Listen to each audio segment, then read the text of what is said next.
So Eric, welcome to India, if I'm allowed to welcome you to India.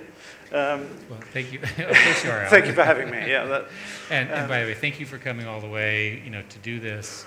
And I want to thank everybody here for participating in the Big Tent. We've done a couple of these around the world.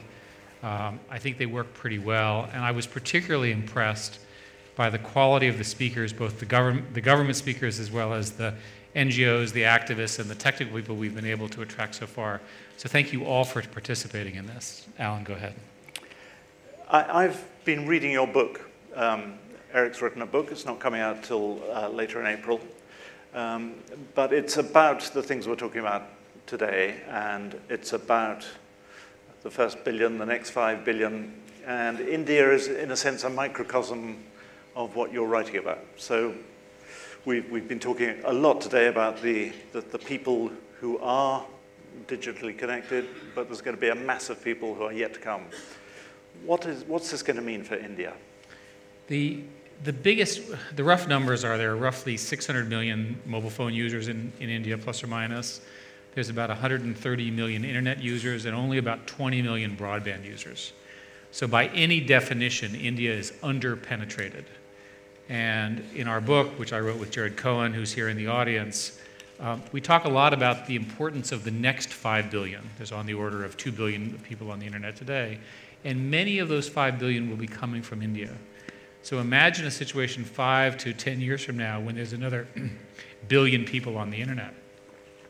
Will they be significantly different than the first 100 million Indians? Surely there will be many more languages represented. It won't be so English focused. And in order to achieve that, we need a series of changes both in a regulatory structure, but most importantly, a build-out of the infrastructure of India and a lowering of the cost of devices. I think the sum of all of that, this place is going to be rocking. We heard the Minister Sibal this morning talking about the regulatory regime and saying the net must govern itself. But we've also heard anxieties in the room today about the degree to which that is true. There are various bits of legislation, including Section 66 and the Intermediary Liability Act, which cause you problems or could cause you problems. So what's your thought about what the Indian government in particular should be doing? As the internet has sort of emerged in many of these different countries, there's quite a few countries that have essentially no laws that pertain to the internet at all. And those internets tend to be sort of free and open with almost anything goes. There are other governments that try very dramatically to censor or control the internet, China being the most egregious example. India is a country with a very, very strong commitment to free speech and public discussion, which is admirable. It's a strong and vibrant democracy with a strong legal system. There are some clarifications, in our view, needed to some of the aspects of the law, Rule 66, intermediate liability. And the reason is that you want entrepreneurs to be willing to take risks, and if they take a risk, you don't want them to be going to jail unless they're really evil.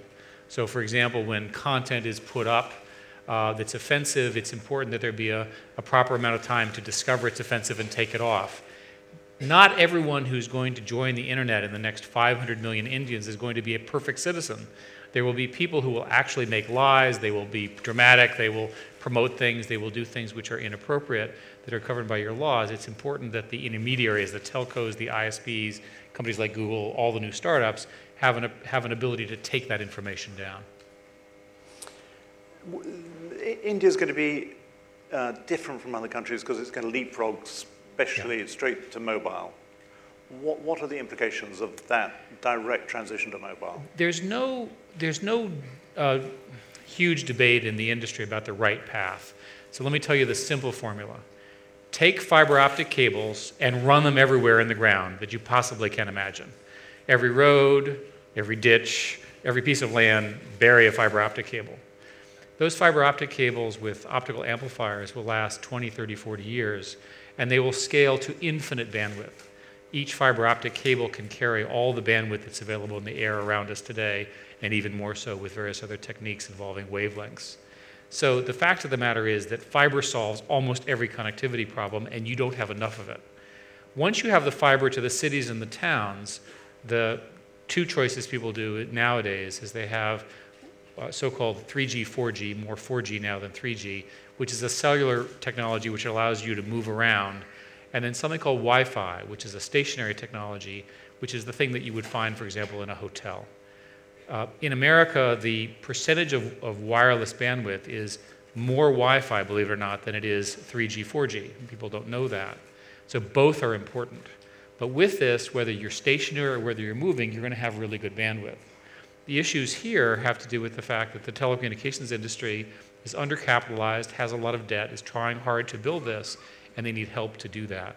It's also important to make the transition to 4G because it's spectrally more efficient, and you can get a lot more bandwidth down it.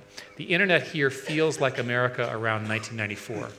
Right? It feels like you have tremendous upside in the kind of bandwidth you'll be able to use. Moving on to the internet generally, you're, I suppose, on the utopian side of the argument.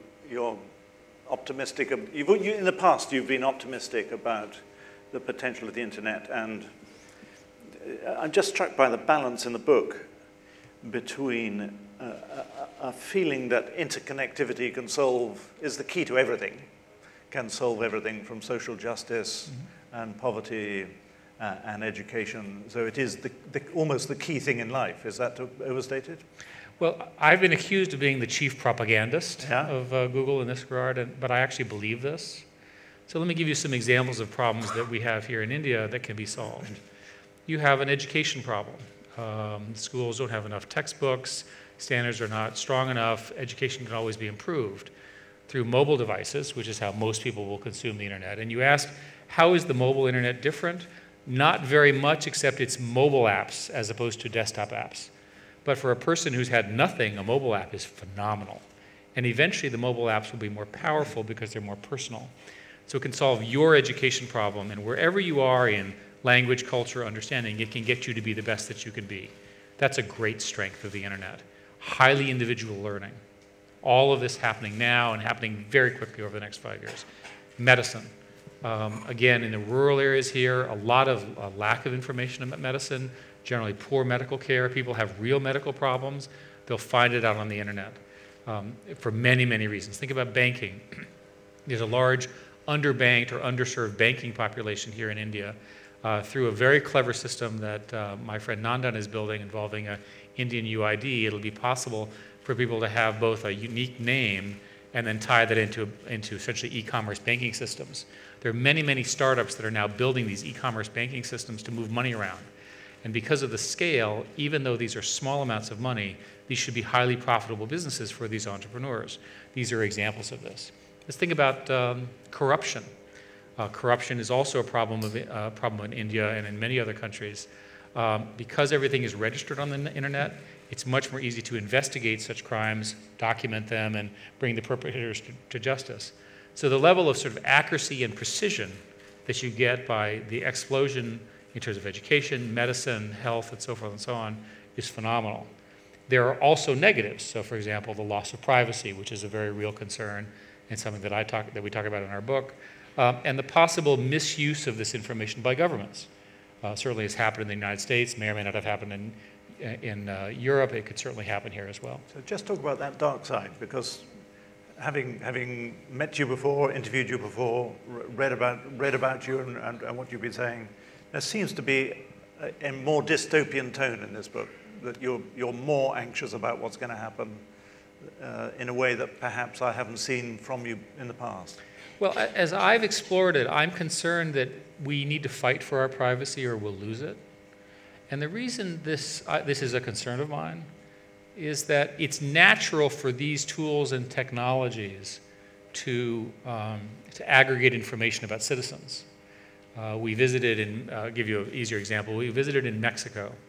And Mexico, they've set up a system to monitor the activities of their citizen and of the police. And it includes the development of a full dossier on every citizen that they encounter, what is their name, where are they, who are their relatives, and so forth and so on. Now, I don't know about Mexico whether they have sufficient legal protections that a future government might misuse that. Today, they're building it because of this horrific corruption problem that they have because of the drug trade. It's very, very real, the drug killings and so forth. I'm not criticizing them for the need of their problem, but it's being done without the necessary, in my view, citizens' protections. I don't know enough about Indian law with respect to civil liberties, but I think it's very important that as this technology becomes pervasive in Indian society, the Indian laws and so forth respect the right of privacy, the right of misuse, the right of surveillance and so forth, especially from governments.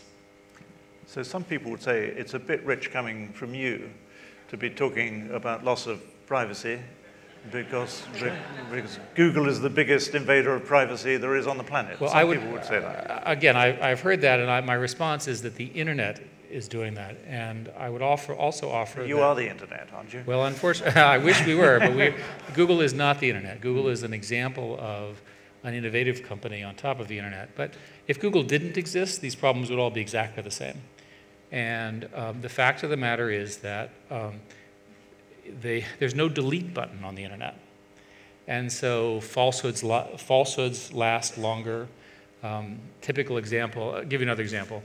In societies that I'm familiar with, if you're a juvenile and you commit some terrible crime, that kind of thing, in many, many cases, those records can be expunged. If you manage to get it to be 18, the judge says, hey, you were just a kid, that was terrible, and we won't publish that information, it's forgotten, you don't need to reveal it. How is that possible in an always-on internet, where the mistakes that you make when you're 15, and 15-year-olds in every country make mistakes, how is it possible to get those deleted? And they're probably not going to get deleted. I'll give you another example from your own industry. I try to avoid off-the-record interviews. So let's imagine that instead of being me, I was a person who was giving you important information about something very, very sensitive. And if it were revealed that I was leaking that to you, I would lose my job, or my family would be killed, or I'd be exiled. And this does occur. I was just in North Korea, for heaven's sakes. You take notes as a journalist, and you write the notes down. Where do those notes go? You don't have to answer that for The Guardian, but how would you feel if the Chinese had just hacked into the New York Times and had gone through all of the internal servers of the New York Times? How would you feel if you were a Chinese dissident? You'd be worried if you had indeed done that. So these are some of the problems that happen when everyone's connected. And your book has a helpful chapter for journalists on how to negotiate these security problems. But my point here is that this is going to happen because the value of the internet is so profoundly positive. But we've got to recognize some of the issues and get ahead of it by conversation. What about anonymity? Because again, there's some people that detect in your remarks a sense that you're now on the side of people who want an end to anonymity. Oh, I'm certainly not. Google will always allow for anonymous search.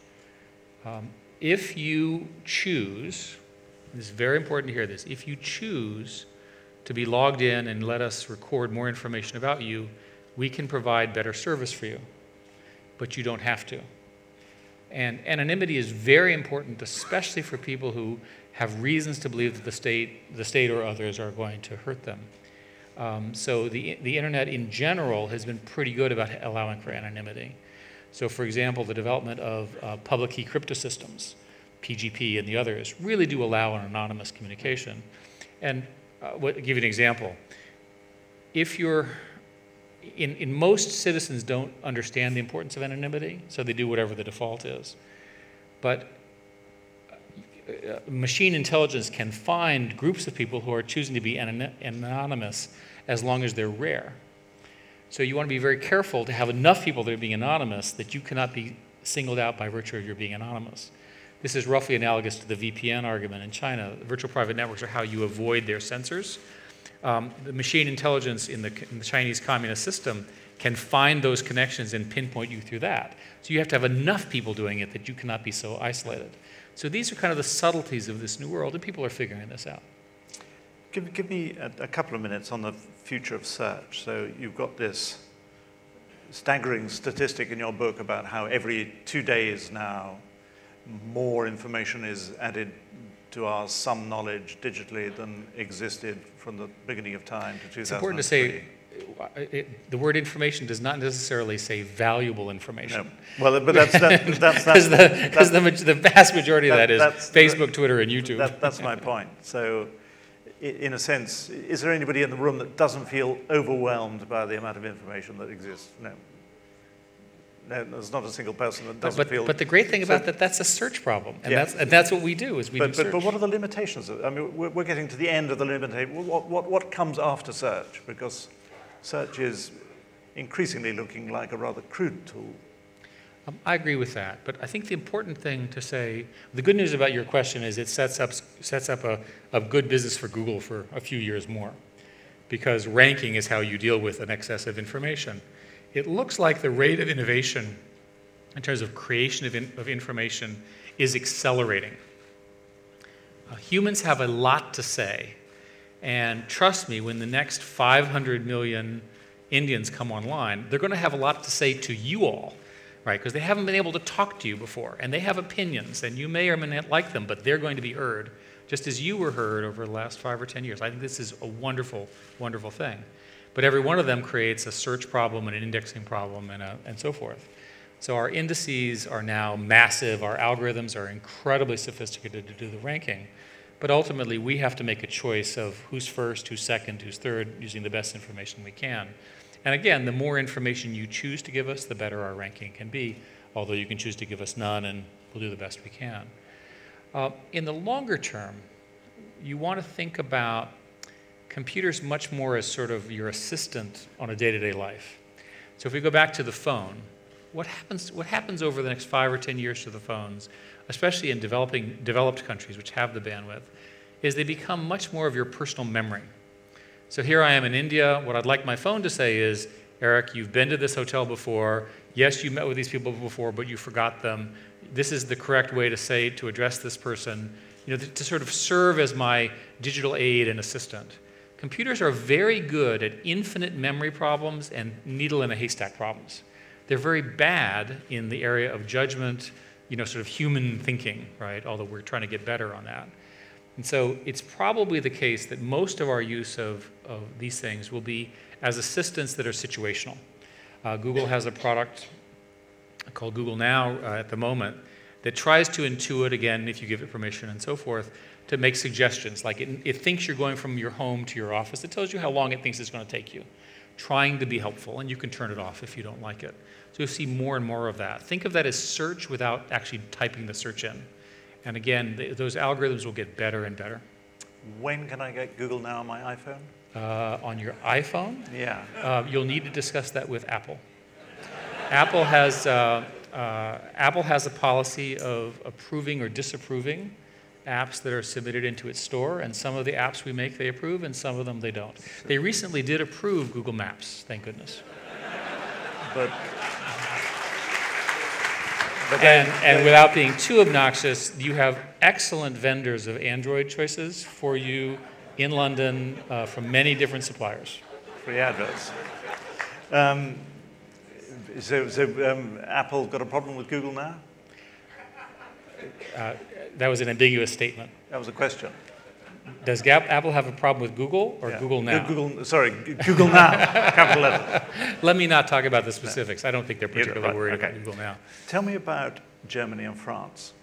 So they're slightly different. You've just paid the French government an enormous sum of money because they disagreed with some of the things you're doing around search and the impact on traditional media. And the Germans are even more irritated with you, and they're really going for it. What's the difference between Germany and France? Well, I think the question of the difference between Germany and France has been discussed for hundreds of years. Let's just say there are differences. It never ends well. That's right. It never Especially ends well. not from British or Americans. But the French have a particular industrial model, which is a partnership model. We've been engaged in lengthy conversations through the president's office with the chief publishers. They have a problem where the digital transition is not happening fast enough from a revenue perspective, something you understand very well in Britain as well.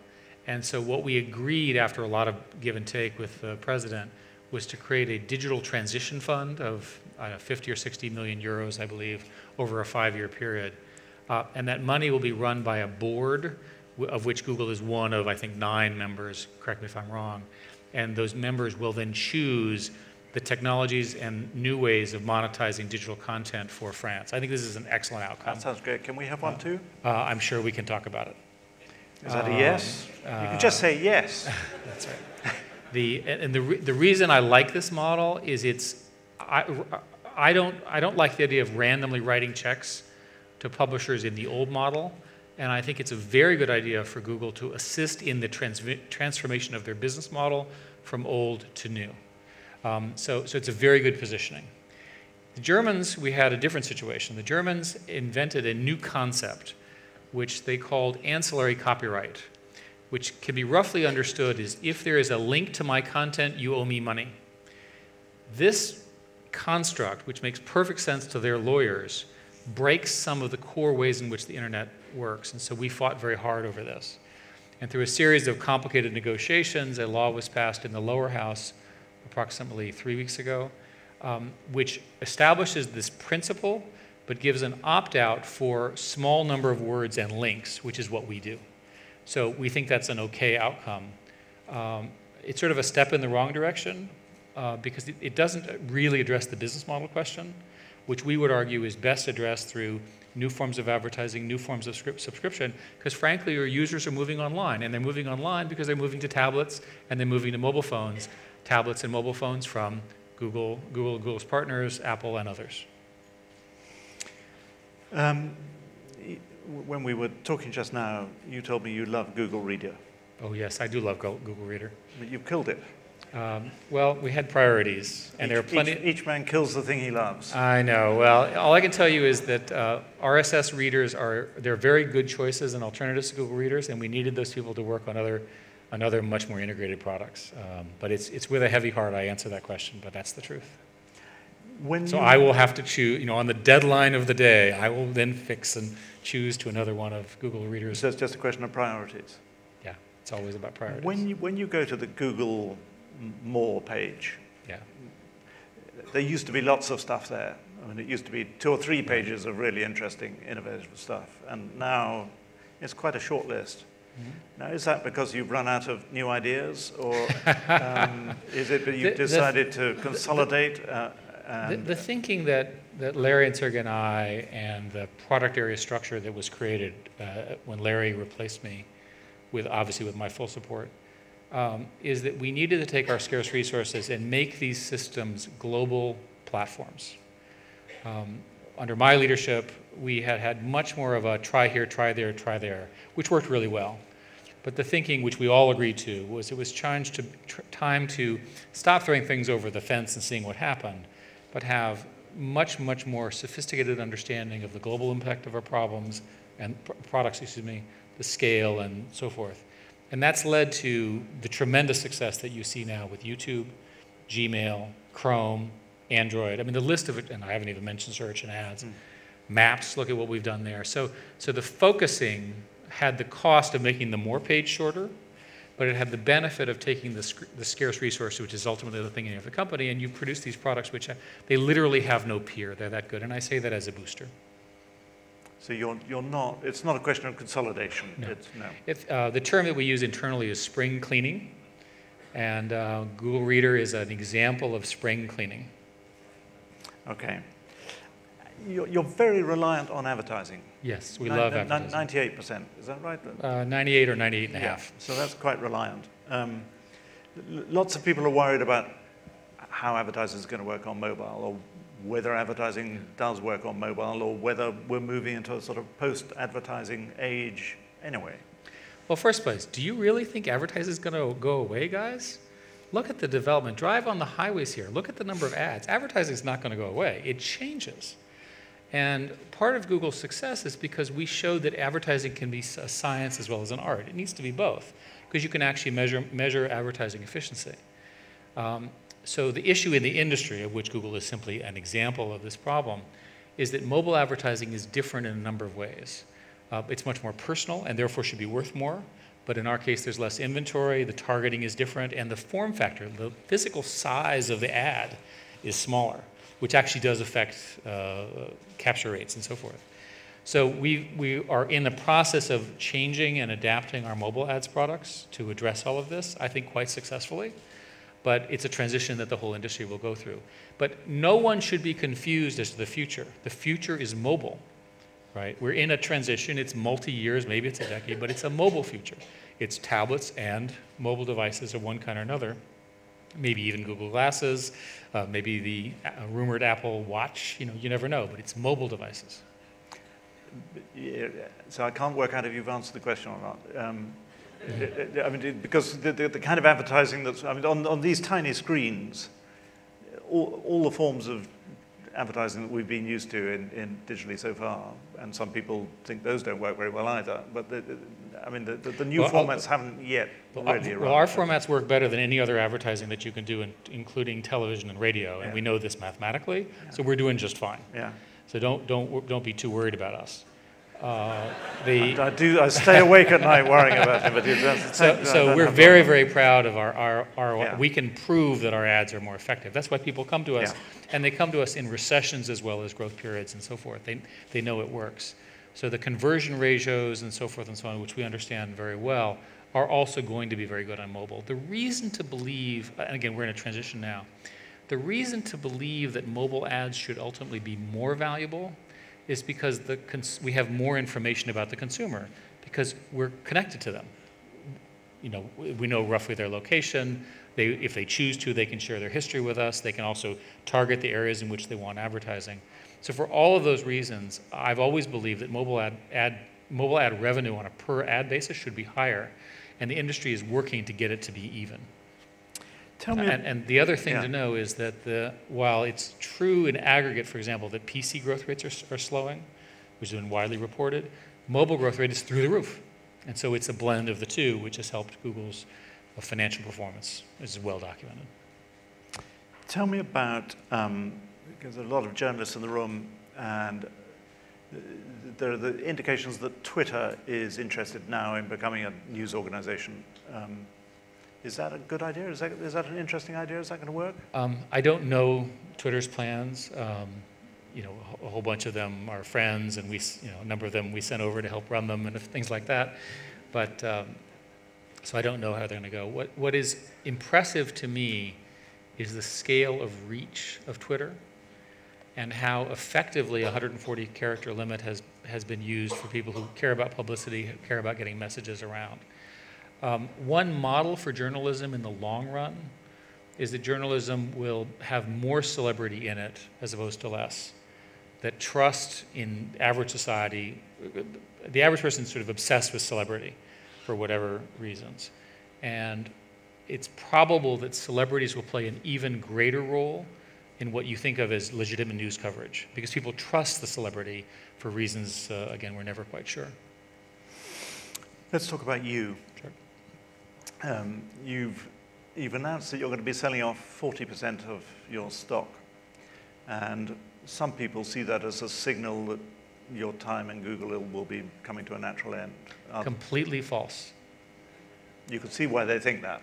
No, they're just wrong. They're wrong, okay. Yeah. No, Google is my home, and this is a normal, I've been doing a series of diversification sales over the years, and this is just another one. We told the press this, but they didn't believe us, and yet they didn't bother to check that it was just an extension of the previous year's selling period. Right. You don't want a job in government? No, never. Never? Have you spent any time in government? Not personally, no. Try it. Right, so that's never, ever, ever, right. The government people have a very, very hard job. I much prefer this job. It's much easier. I have some questions crowdsourced from Twitter. Frankie Panky. Would that be a real name? That's my anonymous. I'm anonymous, yeah. What exactly were you trying to achieve in North Korea? Free food, hang out with the basketball players, that kind of thing. Sorry, wrong guy. The North Korea is the last place of sort of no internet connectivity. They have a 1 million or so network of cell phones run by an Egyptian conglomerate. There's essentially no connectivity out of the country. It's the last really closed country in the world, which is sort of bizarre in and of itself. My goal was to try to convince them to take the infrastructure that they have and simply turn on the data services. It's a relatively simple political decision to turn on. They have the internet in their universities and schools, but it's censored. They have their Korean intranet. And so this is a society which has suffered as a result of lack of information. There's been no growth, of course, a horrific famine, and the paranoia that comes from being so isolated and their rather bizarre behavior, which does not serve them well. I did my very best to tell them this, and I said it very clearly. They, in their own way, repeated all of their anti-American propaganda, which I have since understood is their standard line. And I'm just interested why you care enough about North Korea to want to... The internet was built for everyone, including North Koreans. Right? The internet, when the people who founded it, they didn't say internet, good for everyone except the people being led by the dear leader. Right? There's no carve-out for North Koreans. And if there's anybody who needs the internet, it's people who are in such a situation who don't have the ability to develop critical thinking skills. They don't have an ability to sort of understand the choices that they as citizens face, and it hurts their growth of their economy. And what's interesting is if you listen to the rhetoric for a while, the government claims to be interested in economic growth. Quickest way to get economic growth in North Korea is to open up the internet, to get its people educated. They have all the same issues of medicine and healthcare and so forth, and they're not growing. And their neighbors to the south are growing at this horrendously exciting pace. The North Koreans, the South Koreans, just like the Indians, are all depressed because your growth rate is 5% per year. Can you imagine if Europe or the US were growing at 5% per year? Come on, guys, right? So here you have the sort of the tale of two Koreas. And it's not a good situation to have the two growing at such a differential rate, and it's not a good idea to slow down South Korea. So let's find a way to get the prosperity of North Korea. It will help the governance, it'll make it safer, it'll help the people. But this is not the behavior of a conventional corporation to be worrying about the governance problems of North Korea. So this is almost CSR, is it? Google is, my personal answer is that I get to spend 20% of my time on whatever I wanted, so I wanted to spend my time on North Korea. So far they let me in once. Okay. I don't know if they're going to let me in again. Next Twitter question from someone called Stephen Webb. That sounds like a real name. How can Google help the National Health Service share more performance data and give patients easier access to notes? So that's really a question. Some people think Google's going to get into the healthcare business. Is that a National Health Service referring to the British National Health Service? I think it's about the National Health Service in Britain, but it's, I suppose, if I can broaden it and say, what would you have ambitions in terms of? I have a view of these large public institutions that they're too big to be run secretly. That it's just, there are too many choices that they make internally. They have too much of a public good. It'd be better off if they were more transparent. I believe that this is true of governments. I also believe it's true of health services and so forth. In medicine in particular, medicine has historically been seen as a sort of an intuition-based approach. This is how I feel or what. But there's a lot of evidence that medicine can largely be systematized and treated as an engineering problem. We know that people who go through the same doctors who do the same procedures every hour have higher quality outcomes than ones that do it sporadically and so forth. So a little bit of systems engineering, a little bit of measurement helps a lot. So that combined with the revolution that's going to occur with mobile phones, where people are going to take their own healthcare into their own hands, or literally into their own phones, is going to change everything. There are now startups that are doing electrocardiograms that literally run on your phone. There are patches that transdermally measure everything going on in your body. In our book, we mention believe it or not, an FDA-approved pill, which you take, which Wi-Fi's out the situation going on inside your stomach for the period of time that it's in your stomach, and then you can discuss what happens after that. So the fact of the matter is this sort of digital transformation of medicine produces all of these analytics, and yet the medical profession is not organized around taking advantage of the data modeling and the data mining that computer scientists would do. That will produce huge gains in healthcare and also significant improvements in cost. Let's have some questions. There's one there. Very quick on the draw. Have we got microphones? Is there somebody over there? Where are the microphones? Okay, there's one there. And then if there's another there's a hand at the front here if there's another microphone, but let's have your question meanwhile. can't hear you. Let's see if this microphone works while we're waiting. Sir at the front. Yes, go ahead. We can't hear you. Okay, we'll work on mics. Try your microphone now. Let's try the first guy.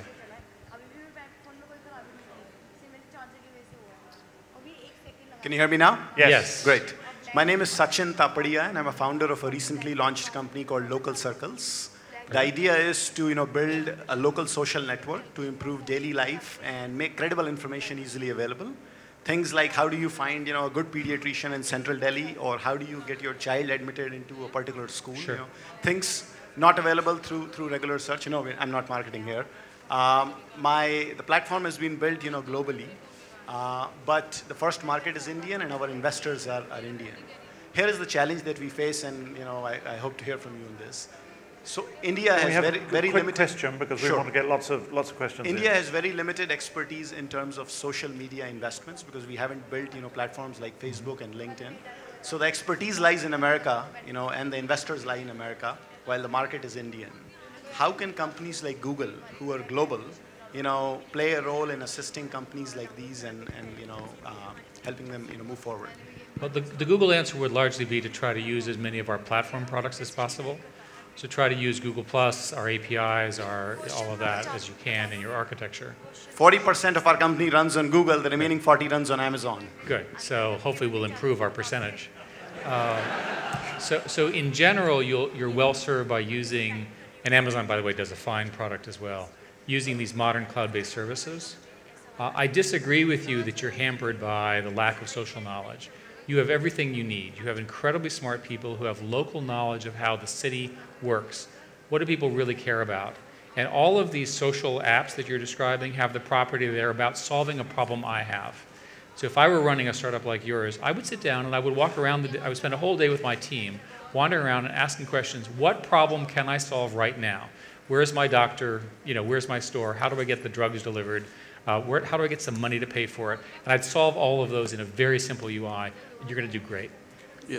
I want the person whose microphone didn't work, and then let's have a question from over there. And we've had two men, so if we can have a woman, please.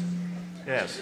You have two mobile operating systems, but now that Chrome, Android, and apps are all being headed by the same person, should we expect one of them to go the Google redo? No, is the answer. We don't make decisions, some companies do this, but we don't make decisions based on who the leader is. We make the decisions at Google based on where the technology takes us. Chrome and Chromium are the world's best HTML5 authoring and development systems. If you're not using Chrome as an advertisement, for example, right now, you should be using Chrome. It's faster, it's safer, it's more secure than any of your other browser choices. In Android, which is primarily a Java-like development environment, it solves a different problem. There will be more commonality for sure, but they're certainly going to remain separate for a very, very long time because they solve different problems. Right, have we found a woman over here? Is there a woman over there? There's a woman there in the middle. Can we get one microphone to the woman in the middle there? I have and one. Meanwhile, you've got a microphone. Yes. There's a woman with a microphone. Fantastic. Let's. Hi. Yes, ma'am. Google came out very strongly in favor of net neutrality when the Yes. debate began in 2006, but after that it feels like there's been some doubt about the company's position. Could you talk a little bit about that, particularly with what happened in France recently? I have not seen the text of the French law. Google's general position is that we're in favor of a particular kind of net neutrality. We don't want a content owner that also owns a network to unfairly prejudice or boost, if you will, their content compared to the other content, because we don't think that serves the end user very well. It's fine, for example, to have differential policies for differential kinds of traffic. And that's been our policy for a very long time. The best solution to network neutrality is huge competition. As long as there's lots of competitors, none of the players can get involved and do these sorts of things. So our real position is to have 3 or 4 mobile operators, 3 or 4 broadband operators, and more importantly, to have them have different and orthogonal technology strategies. So not everyone using exactly the same 3G distribution architectures or the same broadband architectures. So having a multi-layered approach of competition is the best defense on all of these issues in our view. Right, is there somebody over there with a microphone? If there is, stand up. And man or woman, I don't mind over there. I have a mic here, can I go? Yes? Hello. Yeah. So I'm Shrey Malhotra, and from Google Developer Group, New Delhi. So my question is, what we have seen as developers is the devices that land up in the US, basically the Nexus series and other devices by Google. These devices are usually low-cost devices and high-performance devices, but they never come to India and other countries in Asia. So any comments on that? Why do people, like developers like us, don't get those? This is something that we're working on. Part of the problem is our products are more expensive than they should be here in India. Sometimes it's certification issues, but it's a known problem, and I do apologize. We are working on it. We want to fully serve this market. We're probably due for a woman now, but I can see actually Mr. N. Ram is over there. If we can get a microphone to Ram, the former editor of The Hindu.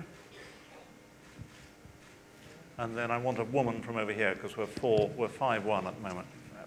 How long do you think it'll take before general newspapers find some kind of sensible, stable business model to carry on? Because there have been many debates in mature media markets, especially in the US, on the future of journalism.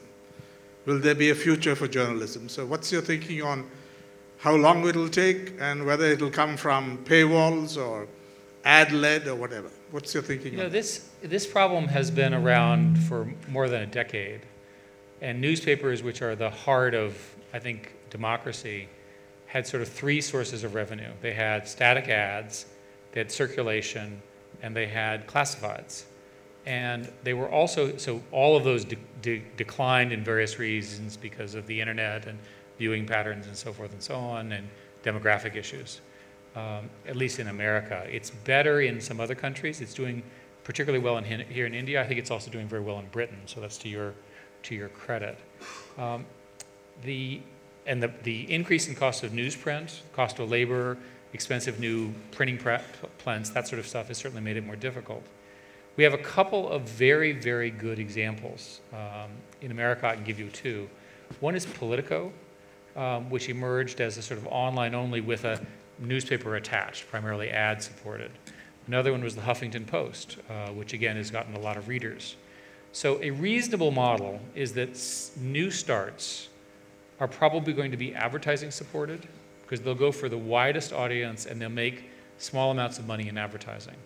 A reasonable prediction is that the incumbent businesses, which already have subscribers in the form of print subscribers, will transition them to online subscribers. So I think that's kind of a reasonable state for most countries. I want you to think about 5 years from now or 10 years from now. What will your average reader look like? That average reader will have an ultra-powerful tablet. They'll have a subscription on that tablet. The knowledge that's in that tablet about them and the things they care about will be incredibly much greater than the newspaper of today. And it'll be possible, reading a story, to go infinitely deep about the origins, the history, the positioning, the debate. And so the evidence is that newspapers will thrive, but they'll thrive in this new model. And they'll have subscriptions, sponsorships, and in some cases, free model. And I think that's a very predictable thing. The newspapers that have been most affected are the ones in the middle. They're not completely local, but they're not national, and they're not in a big city. There's always going to be a place for newspapers on people sitting in subways and in crowded buses and so forth and so on, or the tablets. It's harder to argue for the overstressed suburban mom driving in the car with the 3 kids, screaming at her, who has a tough job anyway, and how much time she's going to be able to read the newspaper. And that's where I think the real issues have been. That was such a good answer and such a hopeful answer that we're almost out of time. So I'm going to have to disappoint, especially as we teed up people to, we've just run out of time for questions. And we've got 17 seconds left, and I've got 5 questions left. So okay, go ahead. We'll just make this quick. Ready to go quick answers. And it's all about choices, the choices that you were made. Well, you said you had to make tough choices now. So I'm just going to ask you some quick choices. Sure. Kindle or BlackBerry? I'm a BlackBerry user because I like the keyboard, although BlackBerry is slowly in trouble. Facebook or Twitter? Twitter has a more distinct model because of the celebrity and publishing model. Facebook is in a transition, and I don't know enough about what they're transitioning to. I will tell you that if you have a billion users, you can make money. Amazon or Apple? Well, of course, I was on the board of Apple, so I have a soft spot for Apple. They're both going to do well.